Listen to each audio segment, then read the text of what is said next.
Olá pessoal, a crise está aí e dizem que essa crise é consequência da de lá de fora, mas está provado que não é, até porque pior do que a gente, só a Venezuela e um país lá que brigou com a Rússia.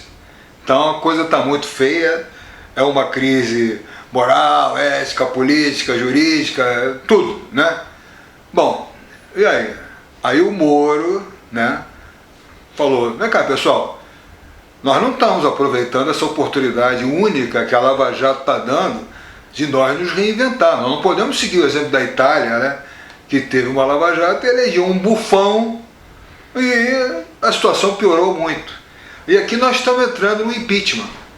E esse impeachment é muito interessante porque se tirar a Dilma, quem entra? Bom, entra o Temer. Será que ele resiste? Não resiste. Aí bota o Cunha. Bom, aí não resiste. Aí tem que entrar, né, o Lewandowski por fora. Mas ele entra só para eleger o deputado mais votado, que veio ser o Tiririca. O Tiririca é aquele daquele bordão. Votem no Tiririca. Pior do que tá, não fica. Ficou, pessoal. A coisa tá um horror. A gente já não está mais em recessão. A gente está em depressão. E é impressionante porque as pessoas estão deprimidas. As pessoas estão sentindo na carne. A juventude, qual é a perspectiva de futuro que esse pessoal tem? E é muito interessante, porque a crise mundial ela é uma crise do subprime, né? Ou seja, foi uma crise que afetou a indústria imobiliária e a construção civil. E isso, se a gente equacionar aqui, nós vamos dar a volta por cima. Então veja bem, a coisa de 15, 20 anos, o que era, né, o nosso negócio agropecuário. A gente ainda estava queimando, tacando fogo na terra, né, para depois passar o arado, aí botava lá o NPK, a semente, se chovesse aquilo tudo era perdido. Hoje em dia não, hoje em dia você não mexe mais nisso.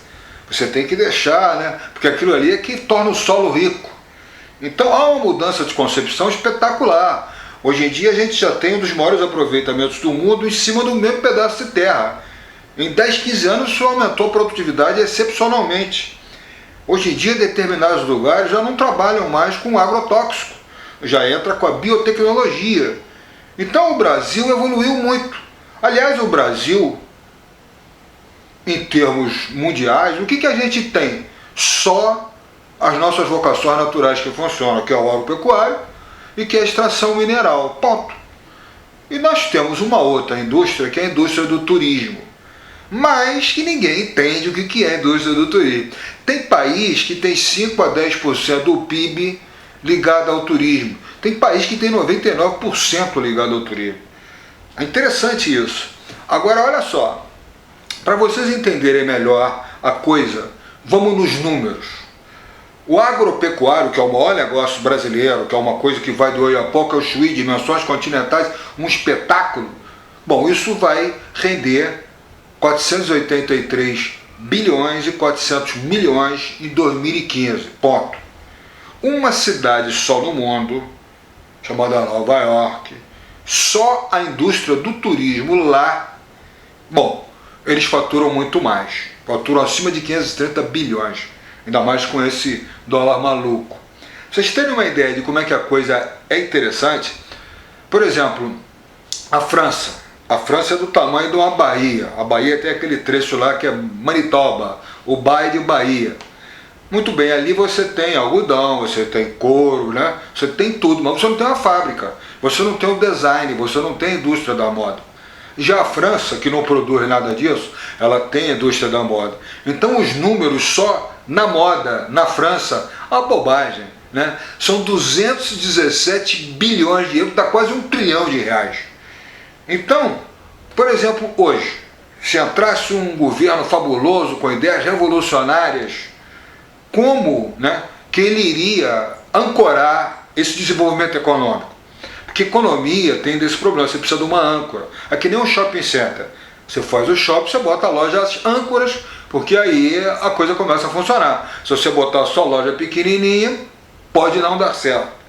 Então veja bem, se a gente entra com uma âncora econômica que é o turismo, que por acaso é a maior indústria do mundo, é a única que movimenta todos os segmentos da sociedade simultaneamente. Tudo, na verdade, é turismo. Você tem turismo médico, bilhões de dólares, você tem turismo ecológico, você tem turismo pedagógico, que é essa coisa que o Brasil agora mandou 200 mil estudantes, né, para fora e está pagando isso. Então, isso é turismo pedagógico.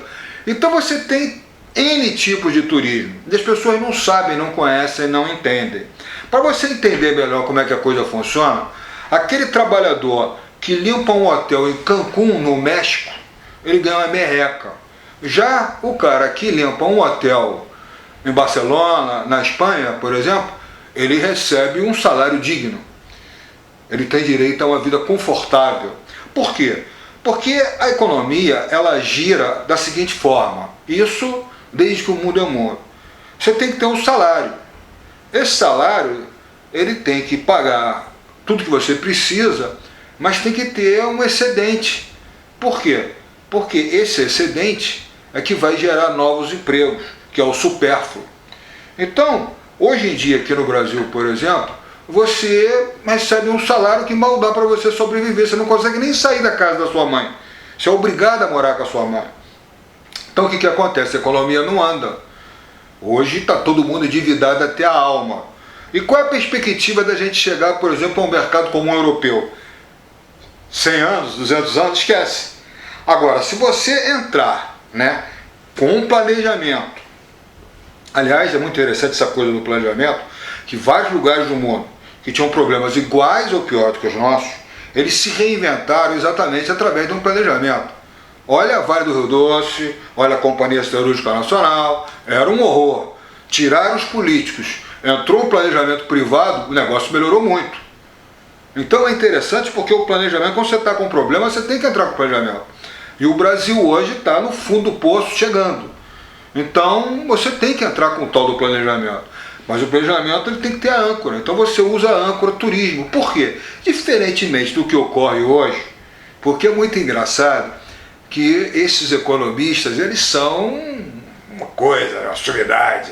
Você não consegue conversar com o economista. Aliás, ele não quer conversar com você. Aliás, nenhum deles gosta de conversar comigo, porque eu quero falar no planejamento, e planejamento é uma coisa que eles abominam. Por quê? Porque o planejamento que eles querem é aquele que vai puxar a brasa para a sardinha deles. Eles não entendem que as coisas estão interligadas, que você tem que unir todo mundo, botando todo mundo para remar para o mesmo lado, que aí você vai ter um resultado excepcional. Então eles dizem, né, o Bradesco, o Itaú são unânimes. Não, nós vamos acertar a economia, porque hoje em dia se gasta mais do que arrecada, né? Nós vamos passar a arrecadar mais do que se gasta e vamos voltar a investir em infraestrutura. Essa infraestrutura magnífica, né? Nós estamos fazendo essa ferrovia Norte-Sul desde 1980, isso não fica pronto nunca. E hoje em dia, quando fica pronto, a firma que fez fica dona daquele negócio. É um espetáculo. Ou seja, aqui no Brasil, esse presidencialismo de corrupção, presidencialismo de coalizão, isso é uma farsa. Isso não é democracia. Isso é uma brincadeira de mau gosto. E nós, brasileiros, com essa história da Lava Jato, a gente está vendo, hoje em dia o grande problema não é mais a saúde, desemprego, isso, aquilo. Não, hoje em dia é a corrupção desenfreada. A gente já entendeu que se não houver um planejamento transparente, unindo toda a sociedade, botando todo mundo para remar para o mesmo lado, nós não vamos sair desse logro, jamais. Agora, olha que interessante, hoje em dia você tem a construção civil quebrada. O Brasil não tem dinheiro, a construção civil quebrou. Aí você tem também a indústria imobiliária no mesmo esquema. Então a gente pode dar um golpe. O mundo quebrou por causa que essas empresas quebraram. Não, aqui a gente vai entrar com um lindo planejamento, vai ser colocado em cima da mesa, uma coisa séria, que todo mundo vai aprovar, vai gostar, vai entender, vai apoiar. Por quê? Porque aí as coisas começam a mudar. Imagina se você finalmente tiver um planejamento Brasil, aonde você vai ter o seguinte, a construção civil, ela vai ter um planejamento para 1, 2, 3, 5, 10, 20, 50, 100 anos. Ou seja, o cara terminou aquela obra, meu Deus do céu, não, ele já sabe que tem outras.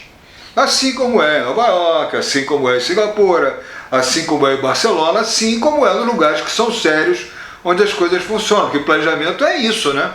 Planejamento é o que dá qualidade de vida. Então imagine isso acontecendo. Agora você, quando você constrói estradas, pontes, viadutos, você entra com transporte de massa, o que acontece? Você facilita para as pessoas morarem. Bom, então, já que hoje em dia 70%, né, da população mundial vai morar nas grandes cidades, você também vai ter um planejamento para a construção civil. Olha que legal! 2, 3, 5, 10, 20, 50, 100 anos. Bom, com isso, você tem toda uma cadeia de fornecedores que vai desde, né, da cimenteira, da siderurgia, que hoje está desligando o alto forno, do asfalto para botar na rua, do paralelepípedo. Aí você vem para a indústria imobiliária, você tem que botar, né, formas, construir edifícios, cinemas, teatros, você vai construir hotéis, lojas, escritórios, apartamentos. Então você tem um universo gigantesco. E para isso você vai precisar, né, de taco, de porta, de janela, de tudo. E quando estiver pronto, você tem que botar a indústria moveleira nesse negócio. E aí depois você tem que entrar com a têxtil. O presidente do sindicato das têxteis, ele quer dinheiro. Ele quer uma perspectiva de futuro. Mas é engraçado que ele não está preocupado em ter um mercado interno forte para poder comprar as coisas dele. E esse negócio é muito interessante, porque você vai fazer toda essa engrenagem industrial que está ladeira abaixo, isso vai subir. Nós vamos fazer coisas, inclusive, para poder competir lá fora. Até porque tudo tem aqui. Agora, se você começar a produzir em série e massa, bom, aí a gente vai finalmente, né? Porque o mundo é um mundo globalizado, onde você tem uma competição. Vence aquele que está melhor posicionado. Já nós não, a gente tem aqui corrupção, tudo subsidiado, todo mundo mamando nas tetas do governo, isso não vai dar certo. Então a gente vai mudar finalmente isso, né? Aquele menino que está se formando, ele já sabe que ele vai ter um horizonte, ele já sabe para onde ele vai poder se dirigir, porque finalmente a indústria privada vai começar a funcionar. Então veja bem, dentro desse cenário, onde a construção civil e a indústria imobiliária são, vamos dizer assim, os apoios, é muito interessante, porque quando você constrói uma coisa voltada para o turismo, e o turista vem, o turismo deixa o dinheiro, e com esse dinheiro você vai poder continuar pagando essas coisas, diferentemente dessas obras de infraestrutura que você já viu até hoje, que isso fica pronto e você ainda tem que pagar pedágio, é um inferno. É completamente diferente uma coisa da outra. Com o turismo você constrói aqui, recebe ali e tem dinheiro para fazer outras coisas. Com o detalhe que nesse mundo paralisado, você vai entrar com um planejamento onde você vai crescer absurdo, vai vir investidor do mundo em todo, fundo de pensão, todo mundo vai querer. Por quê? Porque além do mais, o turismo não é uma coisa que seja de ciclo. O turismo é uma coisa que se eterniza desde que a coisa seja bem feita. E claro que se tiver todo mundo remando para o mesmo lado, obviamente isso vai estar, vamos dizer, se desenvolvido de uma maneira cuidadosa, excepcionalmente cuidadosa, eu diria. Por quê? Porque com isso a gente pode passar a ser a vanguarda mundial e nós vamos extrapolar. Imagina, a nossa indústria criativa vai explodir. Agora veja bem, se você tem, né, esse setor industrial funcionando, obviamente com o setor de serviço, você já gerou bastante emprego, está uma coisa interessante. Mas não, tem muito mais. Hoje em dia, por exemplo, com essa violência, né, você não sai à noite. E é muito interessante que à noite, por exemplo, em Barcelona, 40% da população economicamente ativa trabalha nessa noite. Imagina se a noite no Brasil passasse a ser a melhor do mundo, até porque a nossa cultura é excepcional, é maravilhosa, né? Você vê que inclusive durante o Carnaval, Réveillon, parece que os roubos cessam, é interessante isso, né? E aí pode cessar de vez isso, você pode ter uma coisa utópica, batedor de carteira no máximo, isso se tiver, porque a violência ela vai acabar. Então veja bem, você... Puxa, que legal, né? Vai ter emprego pra caramba, porque esse emprego vai ser gerado porque anualmente vão entrar centenas de bilhões de dólares com esse tal de turismo. Mas isso não é o suficiente, porque nós vamos mudar a forma atual de se fazer turismo no mundo. Hoje em dia, o operador E o agente de viagem, ele tem os problemas pessoais dele. Por exemplo, nos Estados Unidos, na Europa, você não recebe mais a comissão, por exemplo, sobre voos. Aqui no Brasil ele é obrigado a receber, ele entra com mandado de segurança, porque sem isso ele quebra. Por quê? Porque você não tem produto e serviço para vender, e o turista que está vindo aqui hoje, como nós não temos qualidade de vida, não temos nada, isso não é um turista, é um durista, né? Então, se você mudar, começar a passar a ter coisas interessantíssimas, aonde o turista vai aproveitar, de acordo com a individualidade dele, aquilo que ele vai fazer, se enriquecendo culturalmente falando, ou seja, você vai mudar a forma atual de se fazer turismo no mundo, você vai ter um ganho de capital muito maior. Agora, o mais interessante nessa história toda é o vice-versa, porque finalmente o turista vai poder fazer aquilo que ele quer da melhor maneira possível, completamente diferente de hoje, que o cara empurra para ele alguma coisa onde ele está ganhando 100% em cima, quer nem saber se o cara gosta ou não gosta, porque também não tem muita coisa para fazer. Agora, quando isso começar a acontecer, imagina um Brasil de dimensões continentais, onde tem coisa interessante do Oiapoque ao Chuí. Olha, em Roraima tem um negócio lá de uma serra com uma água cristalina, é um negócio do outro mundo. É impressionante, a gente não sabe de nada em termos de Brasil. Você já imaginou com a divulgação? Porque cada pessoa gosta de fazer uma coisa. Ela não quer fazer a mesma coisa que os outros fizeram. Então você vai ter uma explosão de turismo. Por exemplo, no Canadá. No Canadá é assim, lá é um país desenvolvido. Então você descobriu uma mina fabulosa aqui. E você quer explorar essa mina. Você não vai fazer que nem aqui no Brasil, que você vai pegar, né, o dinheiro do contribuinte. Aliás, esse negócio de contribuinte é uma vergonha, né? Nós não estamos contribuindo com o governo, nós somos clientes. E esse desgoverno nos trata mal. Bom, se você trata mal o seu cliente, você quebra. Aqui não, aqui nós somos contribuintes. Então vamos contribuir o resto da vida com mau serviço. Olha a diferença de comportamento. Até porque, né, para o turista vir aqui, a gente tem que ter uma coisa chamada qualidade de vida, que é o que a voz rouca das ruas quer. Ela quer qualidade de vida. Ela não quer violência, ela não quer desemprego, ela quer que a saúde funcione, ela quer que a educação funcione. Mas para a educação funcionar, né, você tem que dar um ambiente de futuro onde o cara se entusiasme para estudar, porque quando ele terminar aquilo, ele vai poder se incorporar a uma sociedade e ser uma pessoa feliz. Olha que interessante isso. Então é interessante porque lá no Canadá, em vez de você pegar o dinheiro dos otários do contribuinte e torrar numa ferrovia, você faz ao contrário. Primeiro você promove lá alguma coisa para exatamente desenvolver a indústria do turismo. Olha só, quando a indústria do turismo se desenvolve, você tem o gancho para entrar, né, com essa estrada de ferro, que inclusive ela vai ter a bitola para transportar o minério pesado e a bitola para transportar rápido aquele turista. Olha que interessante isso. E no meio do caminho você vai ter várias paradas, porque você vai desenvolver aquela região toda, coisa que aqui você esquece. Então olha o processo de transformação quando você tiver toda a indústria funcionando, junto com a indústria de serviços, mas aí você entra com essa tal da noite, com a segurança, etc. e tal, né? E com as outras coisas que vão acontecer em função desse desenvolvimento socioeconômico, cultural e ambiental que nós vamos implementar, né, de maneira sustentável e autossustentável. Olha a transformação que vai ser feita. Agora, junto com isso, você tem a noite. Agora, e os empregos do turismo? O Maris Guia fez uma pesquisa em 2005 com o IBGE, descobriu que o turismo naquela época crescia 16% ao ano no Brasil. Imagina quanto vai crescer ao ano dentro de uma perspectiva dessa que eu estou mostrando. Até porque o Brasil e o Rio de Janeiro são as preferências mundiais de visitação, esquece o resto. Se a coisa começar a funcionar, vai ser uma explosão. Agora imagina essa coisa funcionando, dando tudo, vamos dizer assim, as coisas fechando direitinho.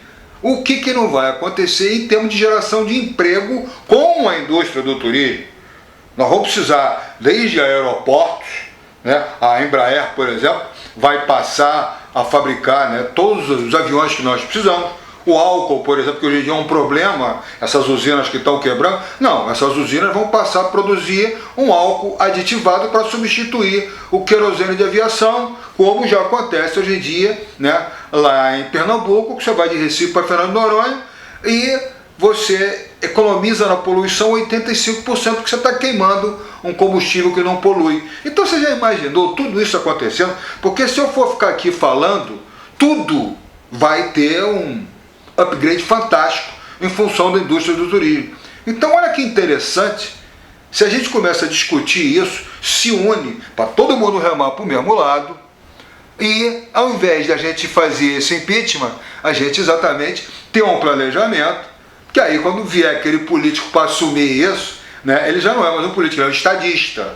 E o político, na verdade, não vai ser essa corrupção de hoje em dia, essa coisa que ele está ali para vender medida provisória. Não, ele vai estar ali para fiscalizar, para ver se a coisa está funcionando, até porque nós vamos passar a cobrar, porque veja bem, aí passou a ser o interesse de toda a coletividade, porque está todo mundo se dando bem. Ou seja, não vai ter gentrianismo, você vai poder aproveitar o analfabeto, dar condições dele aprender, dele se tornar uma pessoa. Ou seja, você vai poder fazer uma revolução mundial, só não tenha dúvida que todo mundo vai querer seguir o nosso exemplo. Então, pessoal, vamos nos unir, porque isso não é uma utopia. Isso já foi feito em vários lugares do mundo e deu certo. É só a gente começar.